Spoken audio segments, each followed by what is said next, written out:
Hi guys, Miss G here again for another lesson on transformations. I know I mentioned that we would probably be working with shapes, but I figured we'll save that for next week since we need to go back to chapter 8 and we need to start, finishing the rest of our geometry material. I feel like we reviewed pretty well for what we need to do for the rest of the year. So today is April 2nd, which is Children's Book Day. So I don't know if any of you guys have seen this on social media, but a lot of actors and singers and whatever have been reading children's books online so that kids can see it. So I encourage you, if you can find a children's book somewhere, to go ahead and make a video of you reading it and submit those to me if you can. I think that'd be really nice. I will submit it to our social media director, Miss Delicio, and maybe she can get those out there so our little kiddos can see our high schoolers reading to them. I think that would be actually really cool. All right, so to work with this lesson, I have come up with some simple transformations, and it pretty much matches exactly what your assignment is for today. I'm also going to post a Desmos activity. I don't think there's a way that I can actually see your work, but there will be a class code, and I thought it was just a pretty cool little thing to do. So let's try that out as well. Let me know how that went. And I also want to say that I really appreciate those of you who are working real hard to get this work done.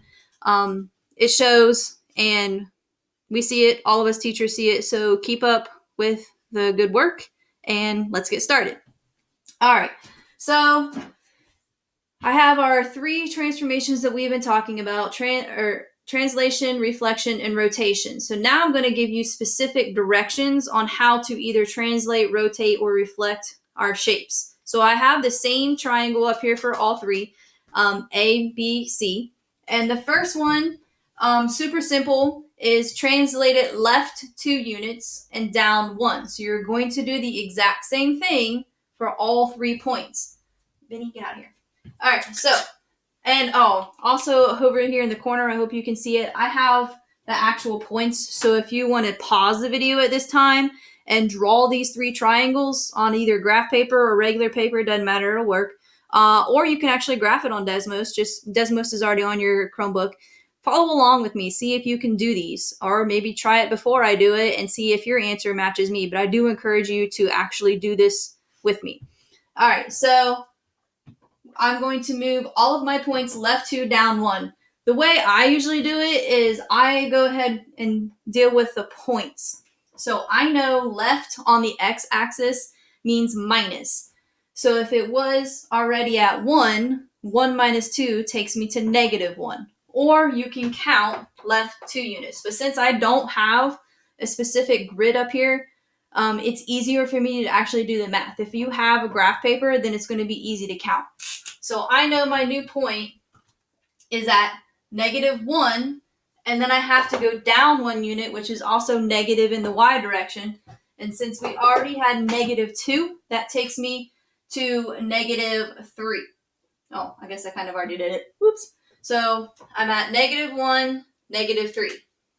I should use a new marker. Hopefully this pink shows up. So negative 1, negative 3 is right here. And remember, it was A. Now it becomes A prime. So do not write A again because there can't be 2 A's. It becomes A prime. All right, same thing for B. B was 2, 5. I have to subtract 2 from the x, which takes me to the 0, and subtract 1 from the 5, which takes me to 4. So now B prime, which of course it's going to make blended, is right here at 0, 4. Finally, I have C. It was 5, 2, so I'm subtracting 5 minus 2, or moving left 2, which is at the 3, and then 2 minus 1 takes me down to 1. So I'm right here. So when I translate or slide my triangle left 2 units, down 1, it looks like this. Now your final picture should make sense because if you're moving the whole shape to the left and down, it should be at a diagonal just a little bit lower to where it originally is. So this works. All right. Getting dry. I went for a walk today. Remember I'm filming this on April 1st. April 1st was National Walking Day. Did my 5 miles. Hope you guys did.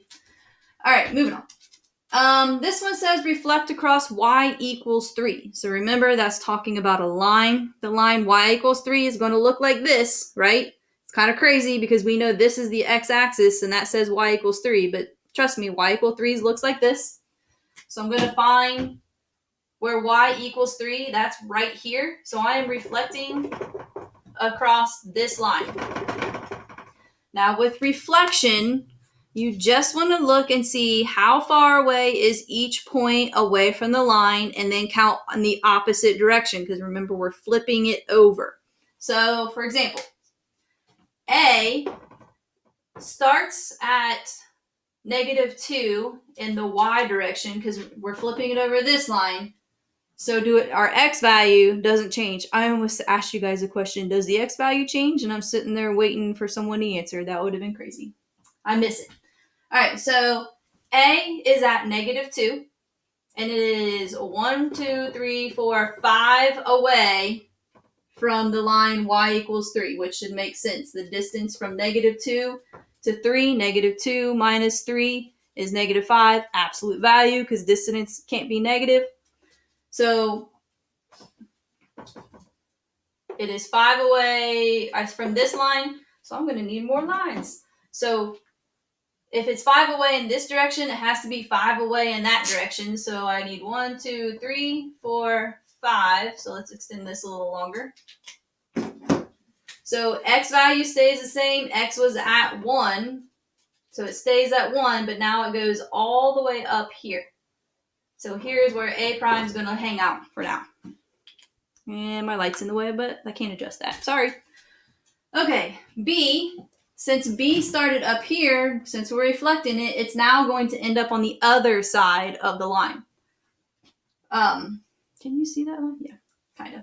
All right, so B is 1, 2 away from the line. So counting 1, 2 away from that, B was at 2. So it becomes right here. It's B prime. And C, it's on the bottom part of the line, so now it's going to go on the top part of the line. And C is only 1 away, so now it's going to be 1 away in the other direction, C prime. And our reflected triangle looks like this. Okay, which makes sense. All the bottom, or all the things that were on the bottom of that line are now on the top of that line. The things that were on the top are now on the bottom. So that is a reflection. I have a mirror image. It's just turned the other way. Rotation is probably the most difficult one because it's really hard to tell where the numbers are. The rule that I told you guys is for every 90 degrees, you turn the coordinates around. So A has the numbers 1 and 2. I'm going to ignore the negative for now. So if it was 1, 2, and I rotate 90 degrees, it becomes 2, 1. Another 90 degrees, 1, 2. So 180 would mean that they stay all in the same order. The important part is to check the signs. So rotation of 90 degrees clockwise. So remember, clockwise means we need to go in the direction that a clock works. So everything's being turned this way. So since A started in quadrant 4, it's now going to end up in this quadrant. It has to turn that way. We know all the signs in this quadrant are negative, that's a comma, negative, negative, right? The sleepy person face. So negative, negative. So I told you that it was 1, 2. It becomes 2, 1. But now it's -1, -2. Okay? I'll write that down here. So A prime becomes, oops, sorry, did that wrong. So -2, -1. I forgot to turn the numbers after I told you guys to do it. So -2, -1. Okay, B prime was 2, 5, so it becomes 5, 2. Now let's check its signs. B lived in quadrant 1, but now it's going to rotate down to quadrant 4. Quadrant 4 has the signs positive, negative, right? That's the one with got the black eye. Positive, negative. So positive, negative.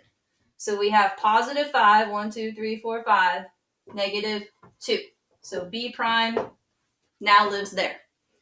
Then we have C. So C originally was 5, 2. Turn them around, it becomes 2, 5. Check the sign. So again, since C was in quadrant 1, it's going to live down here where B prime became, or went, sorry. And it was positive, negative. So positive 2, negative 5. So we got 1, 2, down 5. And we have C prime. And so our new triangle looks like this, which you can tell it's a rotation. Remember those pinwheels that we ended up on? It's kind of like a pinwheel. My point of rotation is the origin, because that's what we're dealing with right now. I don't like that weird stuff. So it rotated like this. Well, like this, 90 degrees. All right, so I hope that helps you out. I hope you followed along. If you didn't get yours correct after you checked with me, go back through it again. Try to figure it out. This is as hard as we're going to get for now, and probably as hard as you're going to see on any ACT questions. So, sorry. I hope this helped you out. Go ahead and go online now and do the assignment. The assignment is having you draw these out because I don't know of any other way to plug those in. So you'll submit a document, whether you use the scanner on your iPhone or you take a picture and submit, or you can use Desmos and submit it. Whatever way, it doesn't matter. I just need to see 3 new graphs. One's a rotation, one's a reflection, and one's a translation. And I have all of those rules on the assignment. Let me know if you have any questions, and I hope you guys have a good day. See ya.